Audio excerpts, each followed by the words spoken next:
Karet merupakan komoditi ekspor yang mampu memberikan kontribusi di dalam upaya peningkatan devisa Indonesia. Ekspor karet Indonesia selama 20 tahun terakhir terus menunjukkan adanya peningkatan dari 1,0 juta ton pada tahun 1985 menjadi 1,3 juta ton pada tahun 1995 dan 1,9 juta ton pada tahun 2004. Pendapatan devisa dari komoditi ini pada tahun 2004 mencapai 2,25 miliar yang merupakan 5% dari pendapatan devisa non-migas.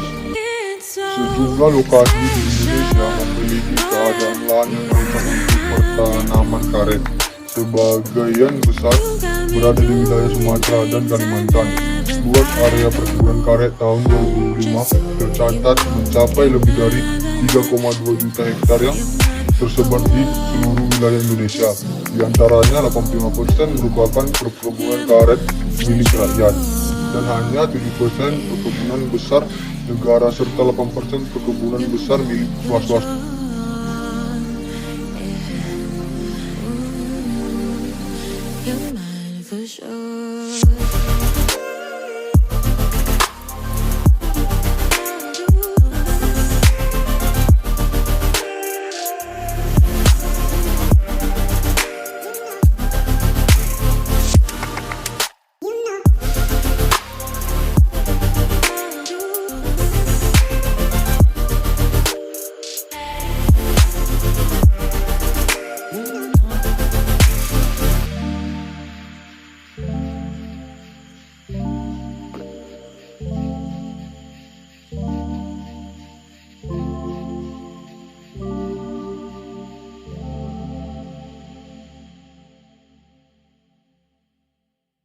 Produksi karet secara nasional pada tahun 2005 mencapai angka sekitar 2,2 juta ton.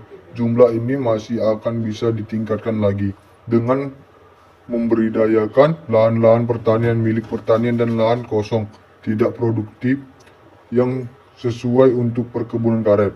Peningkatan permintaan dunia terhadap komoditi karet ini di masa yang akan datang, maka upaya untuk meningkatkan pendapatan petani melalui perluasan tanaman karet dan kebun bisa merupakan langkah yang efektif untuk dilaksanakan.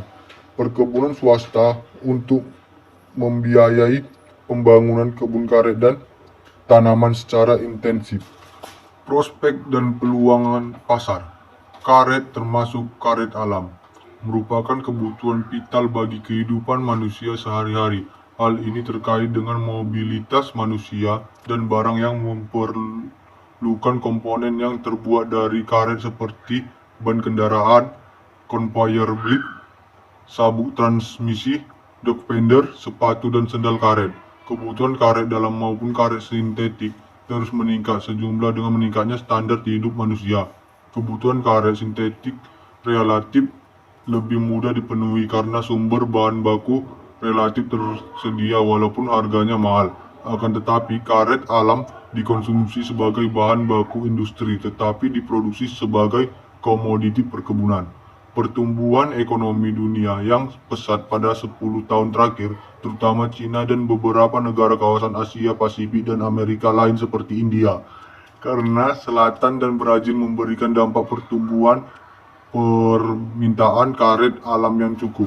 Diperkirakan akan terjadi kekurangan pasokan karet alam pada periode 2 dekade ke depan. Hal ini menjadi kekhawatiran pihak konsumen, terutama pabrik-pabrik ban seperti Bridgestone, Goodyear, dan Michelin, sehingga pada tahun 2004 IRSG membentuk Transport Works Project atau REP untuk melakukan studi tentang permintaan dan penawaran karet sampai dengan tahun 2035.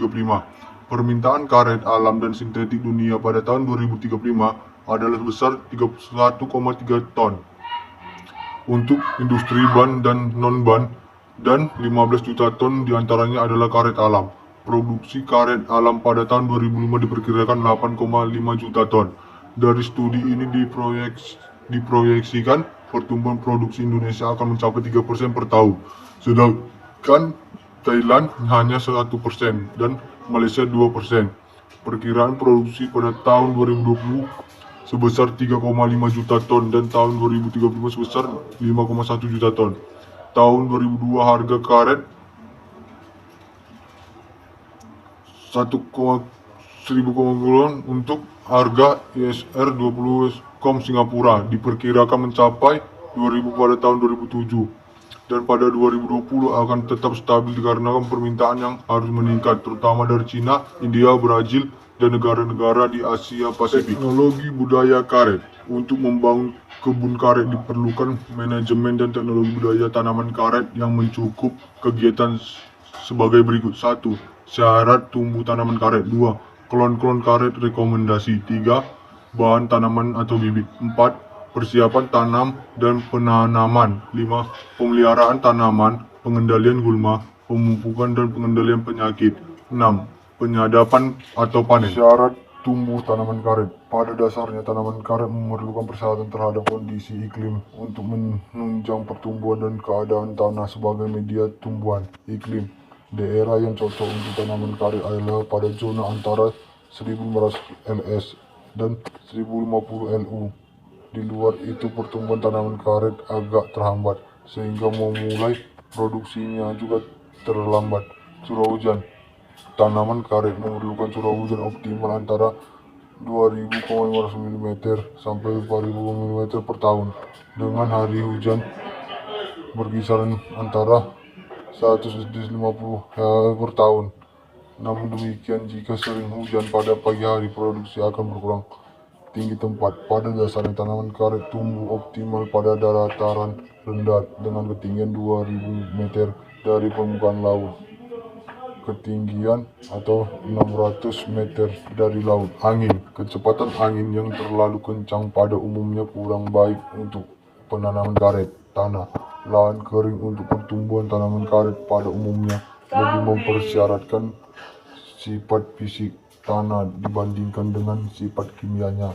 Berbagai jenis tanah dapat sesuai dengan syarat tumbuh tanaman karet, baik tanah vulkanis, muda, dan tua, bahkan pada tanah gambut. Tanah aluvial biasanya cukup subur, tetapi sifat fisiknya terutama drainasi dan aerasinya kurang baik. Reaksi tanah berkisaran antara pH 3,0 pH 8,0 tetapi tidak sesuai pada pH 3,0 dan pH 8,0. Sifat tanah yang cocok untuk tanaman karet pada umumnya antara lain: 1. Sulam tanah sampai 100 cm, tidak terdapat batu-batuan dan lapisan cadas. 2. Aerasi dan drainase cukup. 3. Tekstur tanah lama, poros dan dapat menahan air. 4. Struktur terdiri dari 35% liat dan 30% pasir. 5. Tanah bergambut tidak lebih dari 20 cm. 7. Tanah kandungan hara NPK cukup dan tidak kekurangan unsur hara mikro. Reaksi tanah dengan pH 4,5 dan pH 6,5. Kemiringan tanah 16% dan permukaan air tanah 100 cm. Klon karet rekomendasi. Pemerintah telah menetapkan sasaran pembangunan rekomendasi karet dalam alam Indonesia sebesar 3 atau 4 juta ton per tahun pada tahun 2025. Sasaran produksi tersebut hanya dapat dicapai apabila minimal 85% areal kebun karet atau rakyat yang saat ini kurang produktif berhasil diremajakan dengan menggunakan klon karet unggul. Lokakarnya Nasional Pemulihan Tanaman Karet 2005 telah direkomendasikan klon-klon unggul baru generasi 4 untuk periode tahun 2006 atau 2010, yaitu klon IR42 dan IR112 akan diajukan pelepasannya, sedangkan klon IR lainnya sudah dilepaskan secara resmi. Klon-klon tersebut menunjukkan produktivitas dan kinerja yang baik pada berbagai lokasi, tetapi memiliki variasi karakter agronomi dan sifat-sifat sekunder lainnya. Oleh karena itu, pengguna harus memilih dengan cermat klon-klon yang sesuai agroteknologi wilayah. Bahan tanaman. Hal yang paling penting dalam penanaman karet adalah bibit bahan tanam. Dalam hal ini, bahan tanam yang baik adalah yang berasal dari tanaman karet okulasi.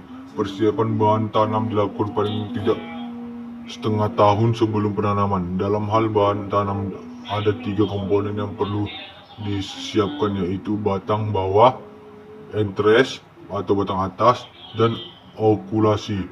Pada penyiapan bahan tanam, persiapan batang bawah merupakan suatu kegiatan untuk memperoleh bahan tanam yang mempunyai perakaran kuat dan daya serap hera yang baik.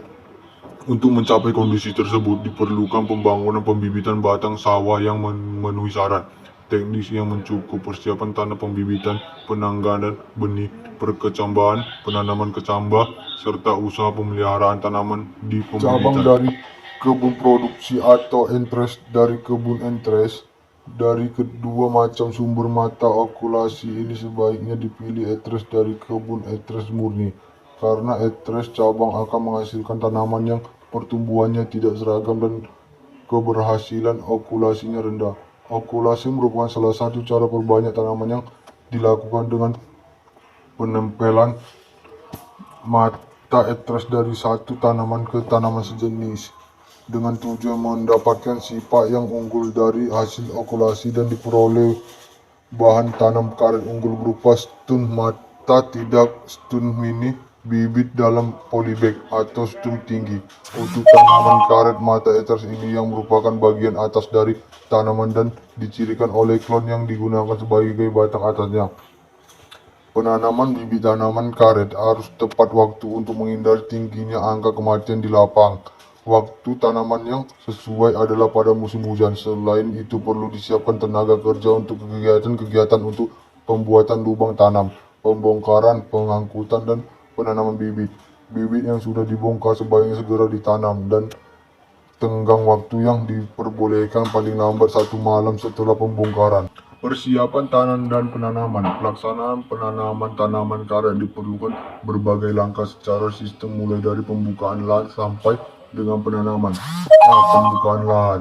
Lahan tempat tumbuh tanaman karet harus bersih dari sisa-sisa tumbuhan hasil tebang, sehingga jadwal pembukaan lahan harus disesuaikan dengan jadwal penanaman. Kegiatan pembukaan lahan ini meliputi pembabatan semak belukar, D. Penebangan pohon, C. Perencanaan dan pemangkasan, D. Pendangkalan akar kayu, E. Penumpukan dan pembersihan. Seiring dengan pembukaan lahan ini dilakukan penataan lahan. Persiapan lahan penanaman. Dalam persiapkan lahan pertanaman karet juga diperlukan pelaksanaan berbagai kegiatan yang secara sistematis dengan menjamin kualitas lahan yang sesuai dengan persyaratan. Beberapa di antara langkah tersebut antara lain pemberantasan alang-alang dan gulma lainnya. Pada lahan yang telah selesai tebang-tebang dan lahan lain yang mempunyai vegetasi alang-alang dilakukan pemberantasan alang-alang dengan menggunakan bahan kimia antara lain Roundup, Skop, Donpon atau Dalapon. Kegiatan ini kemudian diikuti dengan pemberantasan gulma lainnya, baik secara kimia maupun secara mekanis. Pengelolaan tanah dengan tujuan efisiensi biaya. Pengelolaan lahan untuk pertanaman karet dapat dilaksanakan dengan sistem minimum tillage, yakni dengan membuat larikan antara barisan 1 meter dengan cara mencangkul selebar 20 cm. Namun demikian, pengelolaan tanah secara mekanisasi untuk lahan tertentu dapat dipertimbangkan dengan tatap menjaga melestarikan dan kesuburan tanah. Pembuatan teras atau petakan dan benteng atau piket pada area lahan yang memiliki kemiringan lebih dari 5 diperlakukan pembuatan teras atau petakan dengan sistem kontur dan kemiringan ke dalam sekitar 150. Hal ini dimaksudkan untuk menghambat kemungkinan terjadi erosi oleh air hujan. Lebar teras berkisar antara 1,25 sampai 1,50 cm tergantung pada derajat kemiringan lahan. Untuk setiap 6 atau 10 pohon, tergantung derajat kemiringan tanah. Dibuat benteng atau piket dengan tujuan mencegah erosi pada permukaan petakan. Pengajiran. Pada dasarnya, pemancangan air adalah untuk menerai tempat lubang tanaman dengan ketentuan jarak tanaman sebagai berikut. Pada area lahan yang relatif datar atau landai, kemiringan antara 0 derajat sampai 8 derajat. Jarak tanam adalah 7 meter kali 3 meter, sama dengan 476 lubang per hektar. Berbentuk barisan lurus mengikuti arah timur, barat berjarak 7 meter, dan arah utara selatan berjarak 3 meter. Pada area lahan bergelombang atau berbukit, kemiringan 8% sampai 15%. Jarak tanaman 8 meter kali 2,5 meter atau 500 lubang per hektar. Pada teras-teras yang diatur bersambung setiap 1,25 meter atau penanaman secara kontur, bahan ajir dapat menggunakan potongan bambu tipis dengan ukuran 20 cm atau 30 cm pada setiap titik. Pemancangan ajir tersebut merupakan tempat penggalian lubang untuk tanaman.